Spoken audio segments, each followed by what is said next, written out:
Ladies and gentlemen, brothers and sisters, hustlers and dreamers, aunties and uncles sneaking out of church to hear this message, listen to me and listen well. Your background is not your barrier. Let me say that again in case someone's self-doubt is still trying to argue. Your background is not your barrier. If anything, it's your backstory, your seasoning, your plot twist. It's the before in your before and after story. And trust me, every success story needs a dramatic beginning. Otherwise, it's just boring. Now, before you start crying about how you were born on the wrong side of town, let me remind you so was Oprah. Before you complain that your parents were poor, let me whisper, this so was Jack Ma. And before you start sulking that you didn't go to Harvard, can I tell you that some of Harvard's best lessons are now on YouTube for free?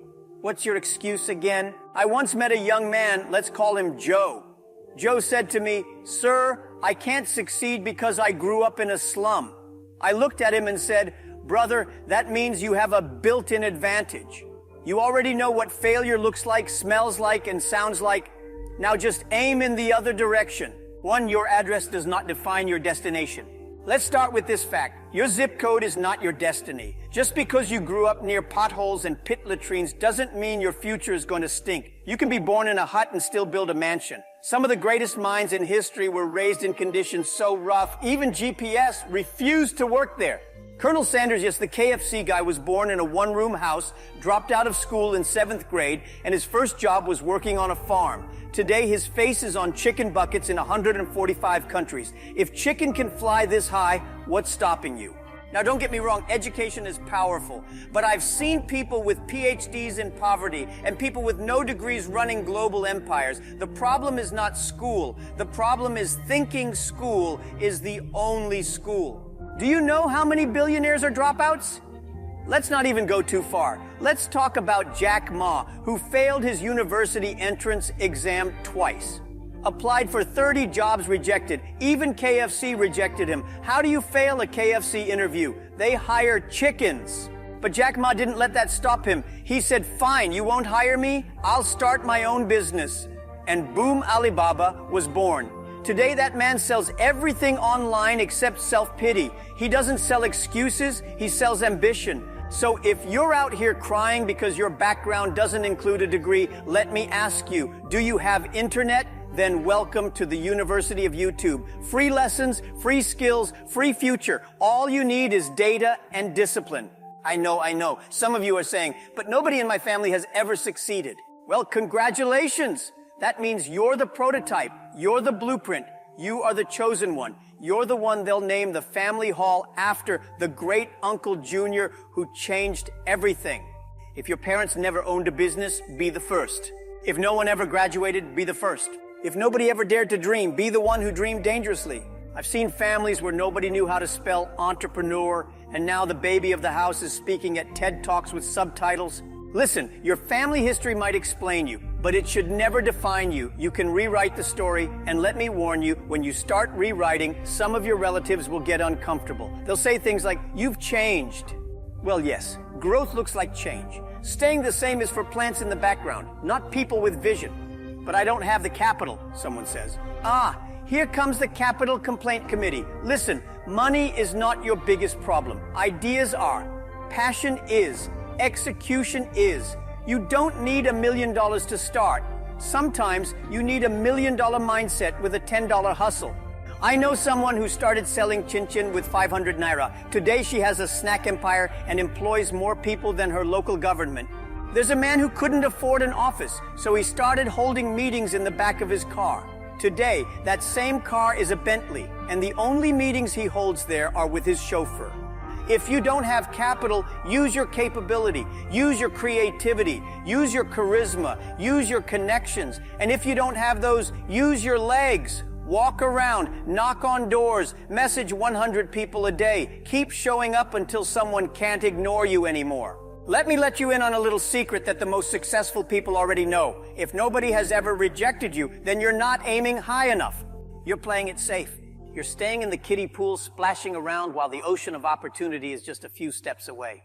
Rejection is not a death sentence. It's just life's way of saying you're moving, you're growing, keep going. Every time you hear a no, don't take it personally. Take it professionally. That's your receipt for effort. Some people treat rejection like it's a stop sign. No. It's a yield sign at best. Pause, regroup, and go again with more wisdom. Rejection is feedback. Sometimes it says, not yet. Sometimes it says, not here. Sometimes it says, not with them. But it never says, not ever, unless you give up.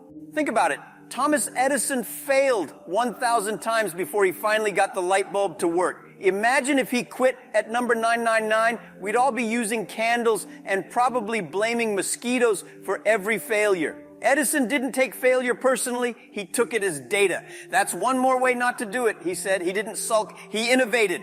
And let's get real, people will reject you simply because of where you're from, how you talk, or what your name sounds like. That's not your problem. That's their limitation. If they say, you're not our type, become the type that no one can ignore. Be so excellent that even your enemies recommend you. Prove them wrong with results so loud, even the people who blocked your calls will pretend they know you. Rejection is not a wall, it's a test. And if you keep knocking, eventually the right door will open and it'll have your name on it.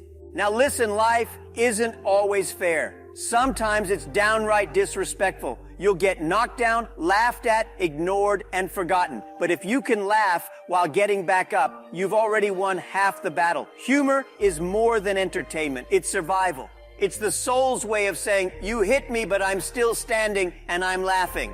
Do you know why I laugh a lot? Because I've cried a lot more. I've been broke enough to count coins under the couch. I've been so heartbroken I almost sent a motivational quote to my ex. I've been rejected so many times that even spam emails felt like friendship. But I realized something life-changing. Pain, when processed, becomes perspective, and perspective with a punchline becomes comedy. Your struggles may be heavy, but laughter lightens the load. Think about it. When someone says, I started my business with 0 naira, the first reaction is shock. But the second, laughter. Why? Because it's both ridiculous and inspiring. Like trying to bake a cake with no oven, no flour, and a broken whisk, but doing it anyway. That's not just ambition, that's sitcom-level resilience. And here's the power in humor, it disarms critics. When someone insults your background or mocks your hustle, just smile. Flash those wisdom teeth and say, even Jesus was born in a manger, but look how that turned out. Boom, instant silence. You don't have to fight every insult. Sometimes you just need a comeback that's so clever, it makes the hater question their own childhood. In a world full of seriousness and stress, your ability to laugh at the chaos gives you control. So laugh, not because life is easy, but because you're tougher than your trials, and because somewhere inside the pain is a punchline waiting to set you free. You may not have the best resume, you may not have connections, but let me tell you what you can build that no one can take away: character. Be the most reliable, be the hardest working, be the kindest, be the person that when you walk into a room, everyone knows, here comes excellence with legs. There are people who will never hire you because of your accent. But guess what? With enough excellence, even your accent will start sounding like royalty.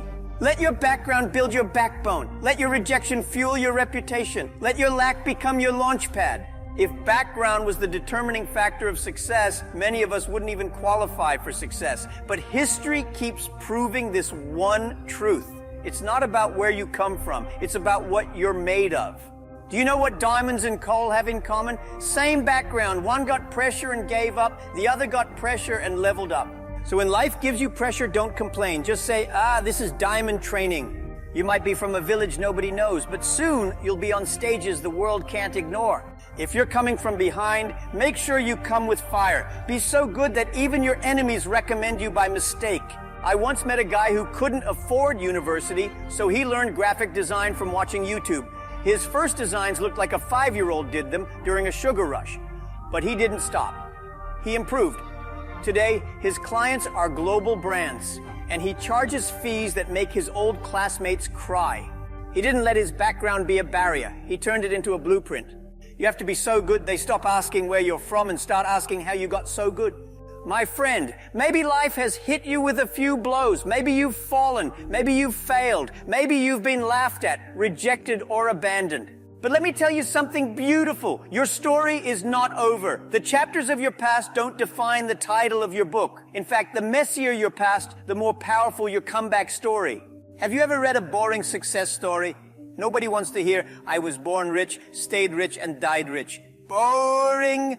But when you say, I was born in poverty, failed in school, slept on the floor, but I kept going, and now I'm employing the children of the people who once laughed at me. Now that is a story. Your background may be messy, but that mess is your message. So what do we do now? We stop making excuses and start making moves. We stop crying over where we came from and start building where we're going. We stop asking for permission and start owning the mission. Because your background is not your barrier. It's your breakthrough in disguise. Let people laugh at your beginnings. They'll clap at your endings. Let them gossip now. They'll write articles later. Let them mock your hustle. They'll queue for your product. Just remember, it doesn't matter where you start. It matters that you start. And if you start scared, shaky, sweaty, and small, you will get somewhere. Because every mountain is climbed one step at a time. Every mansion starts with a brick. Every legacy begins with a choice. And today, you choose to rise. You choose to build. You choose to laugh, to work, to grind, to believe. Because your background is not your barrier. It is your beginning. Now go make it a story worth telling.